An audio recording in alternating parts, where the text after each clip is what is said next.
Morning students. तो हमारा topic चल रहा था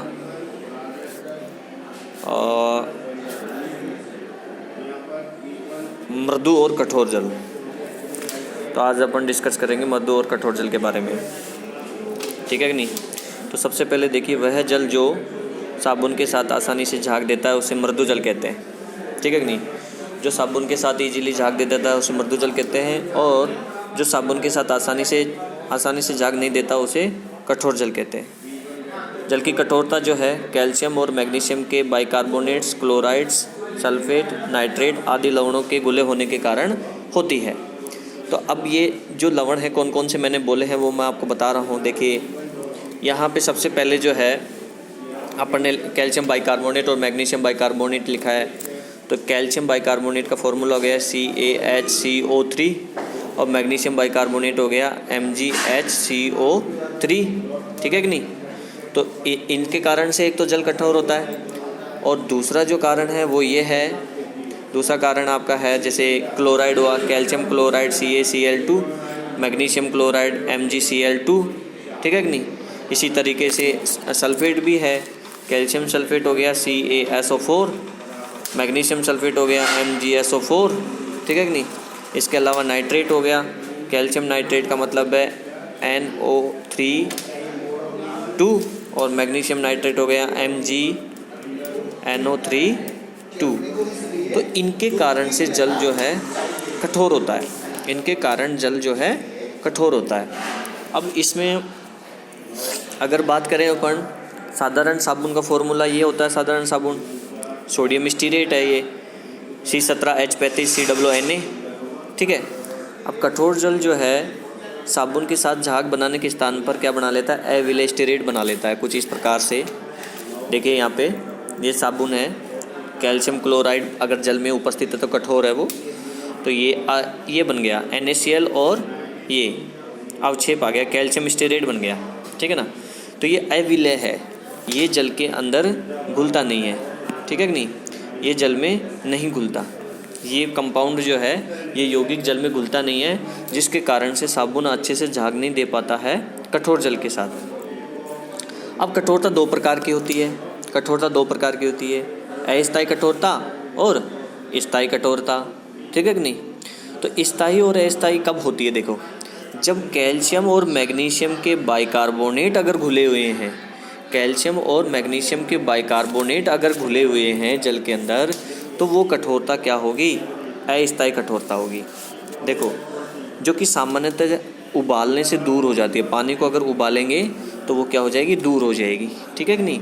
तो यहाँ ये कैल्शियम बाइकार्बोनेट है, इसको अपन ने उबाला तो ये कैल्शियम कार्बोनेट H2O और CO2 बना। अब कैल्शियम कार्बोनेट बना और इसके कारण से जल जो है कठोर नहीं होता है, ठीक है कि नहीं। तो कठोरता दूर हो गई। इसके अलावा अगर अपन अस्थायी कठोरता को कैल्शियम हाइड्रोक्साइड के साथ में रिएक्शन करवाएं, जो कैल्शियम बाइकार्बोनेट है ये अस्थायी कठोरता का कारण, इसको कैल्शियम हाइड्रोक्साइड के साथ क्रिया करवाई तो कैल्शियम कार्बोनेट बन गया। तो इससे भी हम दूर कर सकते हैं। आगे देखिए जो स्थायी कठोरता है। अब स्थायी कठोरता जो है वो जल की स्थायी कठोरता उबालने से दूर होती है, ठीक है कि नहीं। तो उबालने से दूर होती है, कैसे होगी वो देखिए। उसके लिए विशेष उबालने से दूर नहीं होती है, उबालने से दूर नहीं होती है, स्थायी कठोरता की बात कर रहे हैं पर। तो यहाँ पे देखिए ये स्थायी कठोरता होती है सल्फेट, क्लोराइड, नाइट्रेट आदि लवणों के घुले होने के कारण, जो कि उबालने से दूर नहीं होती है। तो इसके लिए विशेष विधियां हैं, जिनमें पहली विधि है परमिटेड विधि। इस विधि के अंदर क्या करते हैं, सोडियम जियोलाइट काम में लेते हैं, जिसका ये फॉर्मूला है सादा सोडियम जियोलाइट का Na2Al2Si2O8.XH2O। इसको सोडियम जियोलाइट को हम जो है परमिटेड कहते हैं। कठोर जल को क्या करते हैं, एक टैंक में लेते हैं, जैसे कि ये टैंक आपको दिख रहा है। इस टैंक के अंदर जो है कठोर जल को लिया जाता है। इसके अंदर परमिटेड की लेयर लगी हुई है दोनों तरफ। देखिए यहाँ से कठोर जल प्रवेश करवाते हैं, जो इसमें से गुजरता है यूँ गुजरेगा और शुद्ध होके मृदु जल में कन्वर्ट होके यहाँ से प्राप्त हो जाता है, ठीक है कि नहीं।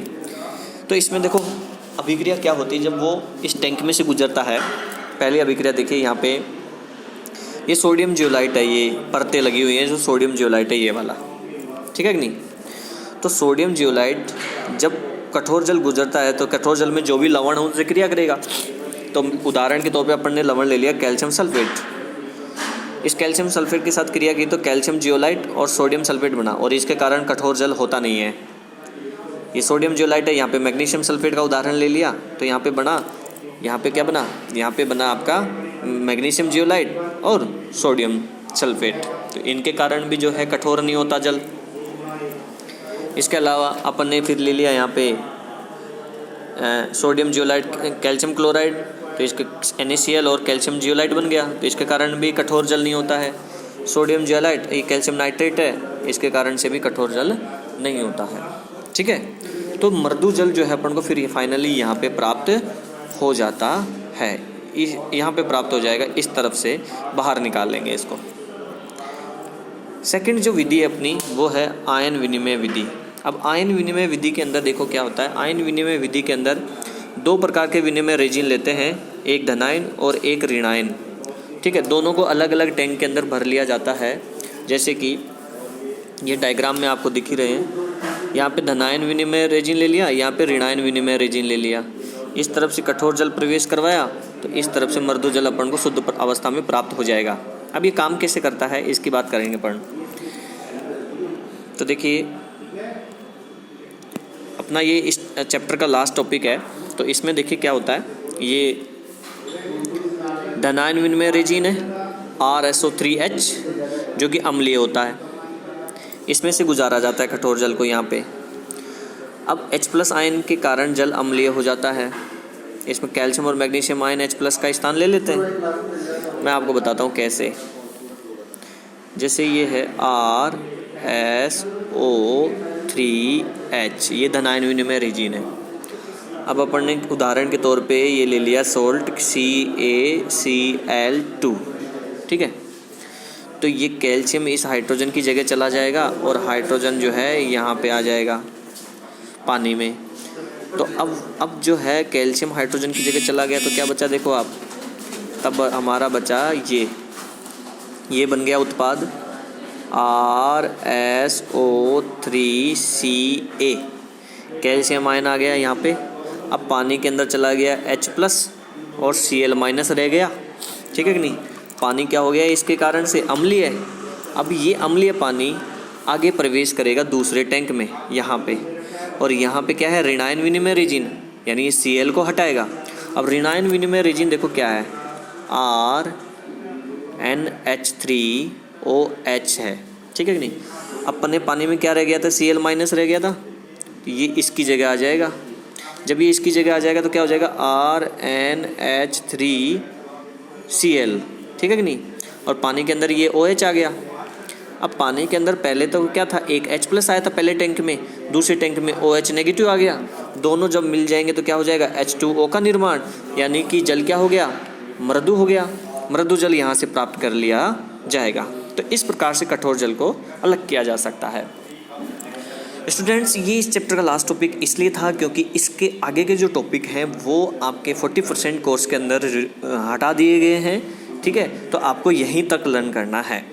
अगर फिर भी कोई प्रॉब्लम हो तो आप मुझे पूछ सकते हैं कमेंट करके। नेक्स्ट वीडियो लेक्चर में हम एक नए चैप्टर की शुरुआत करेंगे, ठीक है। उसकी PDF आपको मिल जाएगी, तो आप अपने नोट्स कंप्लीट कर लेना।